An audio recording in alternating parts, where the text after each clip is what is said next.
チの頼んで、でショーケースにあるちょっとしたケーキとか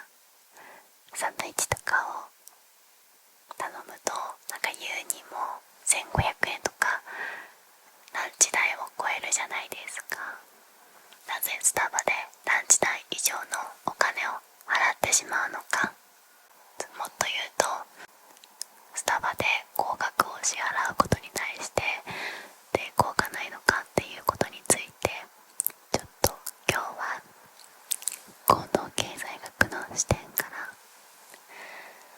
考えていきたいなと思っております。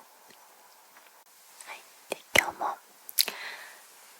iPad にいろいろとメモしてきたので、ちょっと見ながらいきます。本日の目次なんですけれども、大きく分けて3つ参照あります。1つ目がスタバの基礎情報です。まず会社情報と戦略コンセプト、あとは数字で見るスタバということで、今日は決算広告情報なんかも見ていきたいと思います。2つ目がメイン、行動経済学で見るスタバということで、行動経済学の観点から2つのキーワードをもとにスタバを考察していきます。で、最後3つ目に時代とともに変わりゆくスタバということで、最新のスタバの動きだったり、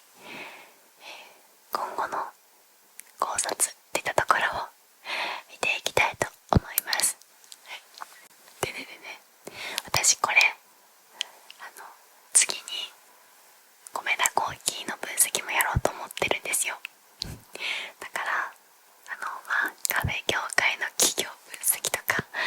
そういったものにも役立ててもらえるんじゃないかなと思っております。それでは本日も一日お疲れ様でした。ごゆっくりお楽しみください。ではまず1章目です。スタバの基礎情報ということで、会社概要です。日本でスタバを出店しているのはスターバックスコーヒージャパン株式会社という会社です。でこちら2015年に上場を廃止しているらしいです。理由はアメリカの本社が日本のスタバを買収し完全子会社化したことで上場を廃止したらしいです。なんかすごい勝手なイメージで、あれだけすごい大きな会社だからなんか上場企業なのかなと思っていました。上場は廃止されているようです。はい、では次に戦略コンセプトを見ていきましょう。ここ大事なのでちょっと黒板に書きます。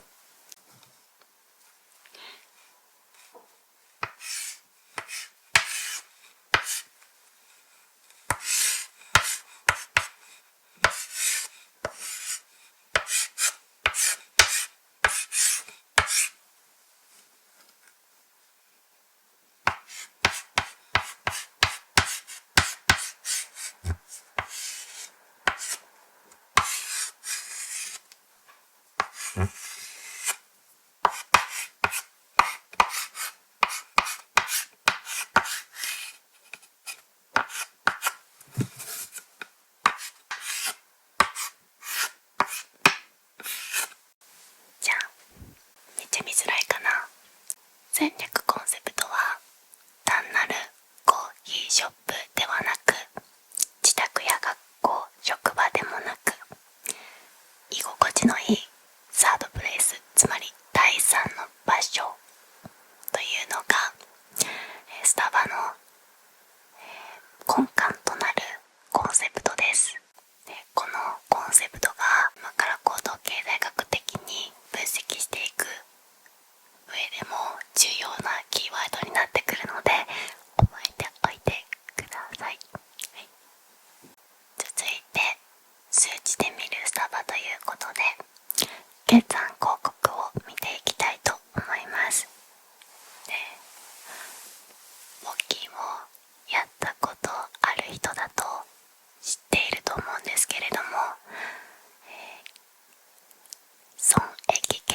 算書というものに企業の利益だったりとか原価だったりとか、そういった数字の情報が書かれています。損益計算書を見ることで、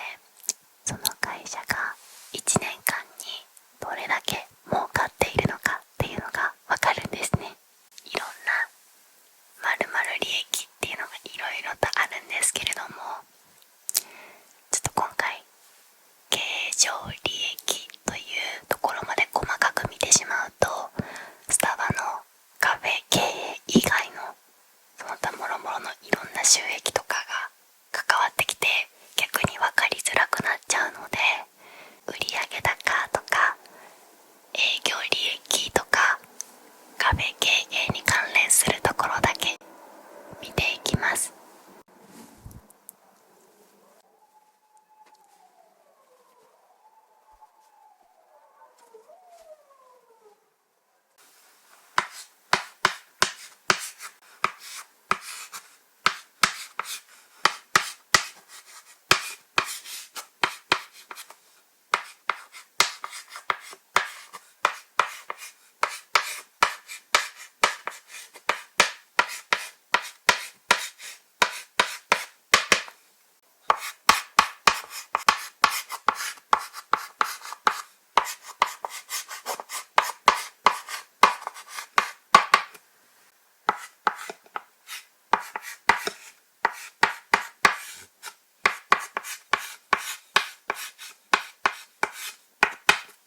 今回は売上高と売上原価、販管費っていう販売管理費と売上利益、この4つを見ていきます。皆さんどれくらいかイメージできますか？スタバがどれだけ儲けてるのか。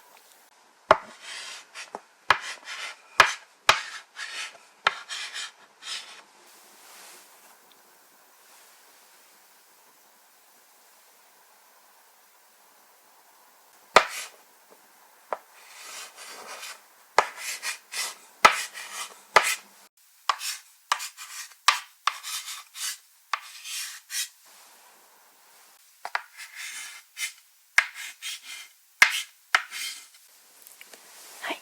じゃん。これ全部桁は億円です。つまり売上高2539億円。合ってるよね。ちょっと待って、不安になってきた。売上原価が695億、販管費が1592億円で、売上利益が251億円です。ちょっと解説します。売上高っていうのは、本当にその名の通り、いくらお客さんからお金をもらったか、売上高っていう金額ですね。売上原価っていうのが、提供するコーヒーとかショーケースに並んでいるケーキとか、そういった商品を作るのにかかった材料費です。で、この販管費っていう販売費および一般管理費っていうのが、建物の家賃だったりとか、土地代、水道光熱費とか、人件費とか、カフェ経営をする上でかかってくるもろもろの経費のことです。はい、売上原価と販管費を引いて残ったのが売上利益です。だからもっと細かく見ていくと、ここからね、いろんな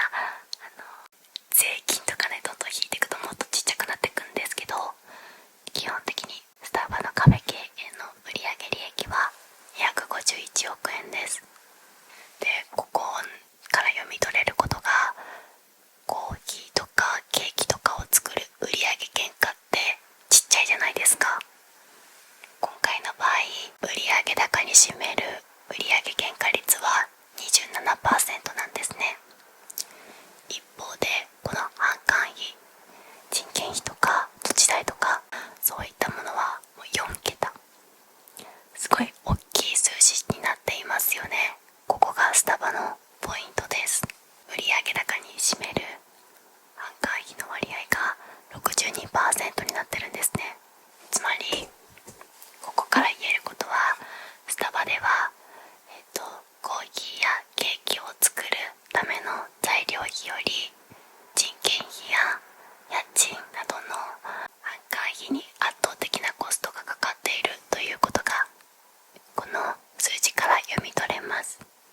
はでは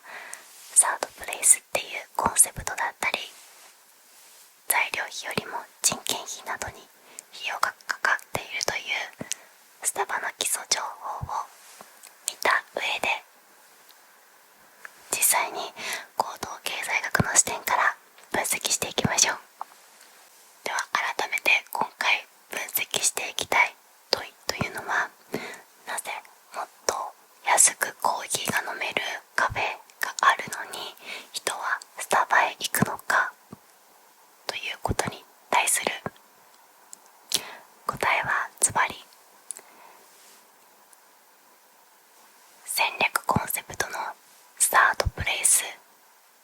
が回答になってきます。つまりですね、ちょっと名言っぽいこと言いますよ。人々はコーヒーを消費するために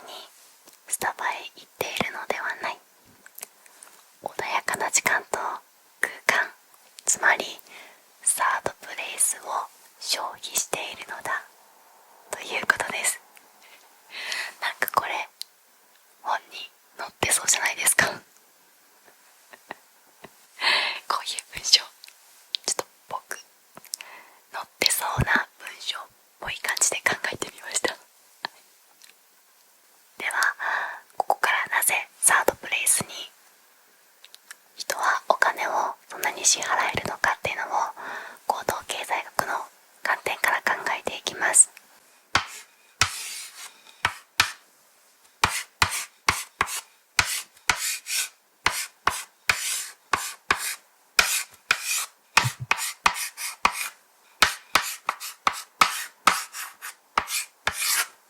じゃあ一つ目の行動経済学のキーワード、心理会計です。メンタルアカウンティングとも言います。皆さんの生活の中で日々いろんな出費があると思います。食費だったりとか水道光熱費、娯楽費などいろいろな勘定項目がありますよね。普段スーパーでね、200円のコーヒーと500円のコーヒーがあったら、ちょっと500円高いな、200円のにしようってちょっと節約すると思います。でもですね、旅行先で200円と500円のコーヒーがあったら、せっかくの旅行だしいいもの飲んでおこうって思って500円のコーヒーを購入することが多いと思います。つまりですね、普段のコーヒーは食費っていうカテゴリーに入るんですけれども、旅行先でのコーヒーは旅行費とか娯楽費といったカテゴリーに入るので、お財布の紐が緩くなるんですね。つまり心の中で無意識的に持っている心理的な感情項目によって人は節約したり躊躇なく高いものを支払ったりすることを行動経済学では心理会計と言います。ではここでスタバに戻ってみましょう。スタバだとサードプレイスという居場所で友達とゆっくり過ごす人もいれば、集中して勉強したり、集中して仕事したり、ちょっとした会議、打ち合わせをする人もいると思います。つまりスタバで支払った金額は娯楽費という感情に入ったり、会議費という勘定項目に入ったりしますよね。なのでランチ代より高くても全然損した気分にならない、またスタバに行って高い費用を払ってしまうという現象が起きます。これが一つ目の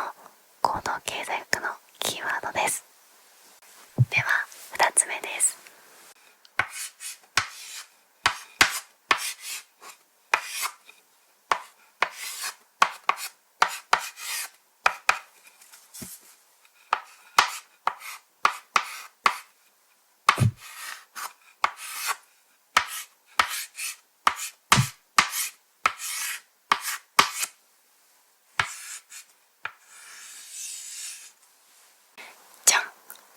アンカリング効果です。アンカリング効果というのは、先に与えられた数字や情報に無意識のうちに判断を歪められてしまう認知バイアスのことです。同じ1万円の商品でも、値札に1万円とだけ書かれた商品より2万円から値下げされた1万円と書かれていた方がなんだかお得に思えますよね。この場合2万円という数字がアンカリングになっているということです。じゃあこのアンカリング効果、スタバで考えてみましょう。スタバの場合、人件費とか家賃とかにすごいお金を支払っているじゃないですか。他のコーヒーショップとは一線を画す空間に仕上げたりとか、丁寧な接客をすることでコーヒーの値段で勝負しないですね。普通のコーヒーショップだったらアンカリングが他の2、300円のコーヒー、コンビニのコーヒー、スーパーのコーヒーの値段がアンカリングになっているんですけれども、スタバは空間とか接客がいいからっていう新しいアンカーを消費者に受け入れさせることで、そもそも2、300円のコーヒーを比較対象アンカーにさせないんですね。別次元のアンカー、コーヒーの値段以外のアンカーを人々に洗脳させるというか受け入れさせることで、1000円以上の支払いを高いと感じさせないっていうマーケティングですね。ちょっと分かりづらいかもしれない。そうだな、ちょっと今パッて思いついた補足なので微妙かもしれないんですけれども、例えばセブンイレブンで150円のコーヒーを買うとします。この時比較対象ってローソンのコーヒーだったりファミマのコーヒーになるじゃないですか。でそれに対して高いか安いかとかで比較しちゃうと思うんですけれども、スタバの場合、打ち合わせする場所であったり勉強する場所、友達とゆっくり過ごす場所っていうアンカーがあるから、比較対象が安いコーヒーショップじゃなくって他の施設の居場所代と考えられるんですね。別のアンカーを受け入れさせる。そうすることで高いと感じさせないというアンカリング効果ですね。なんか微妙な説明になっちゃったかも。反省ということで、2つ目のキーワードがアンカリング効果でした。では最後3章目、時代とともに変わりゆくスタバということで、ここまでサードプレイスというコンセプト、特別な空間や体験の話をしてきました。でもやっぱりね、コロナ禍とか時代の流れとともにそういうスタバのマーケティングも変わってきているらしいです。で、2022年時点ではスターバックスの売り上げの3分の2以上はドライブスルー、モバイルオーダー、デリバリーによってもたらされているらしいです。これびっくりしました。どんな企業もですね、その時代の流れに順応していくことが大切なんだなと思いました。いかがでしたでしょうか。今回はスタバの決算広告を見たり、心理会計とアンカリング効果という2つの行動経済学の観点から分析してきました。次回はですね、みんな大好きコメダコーヒーも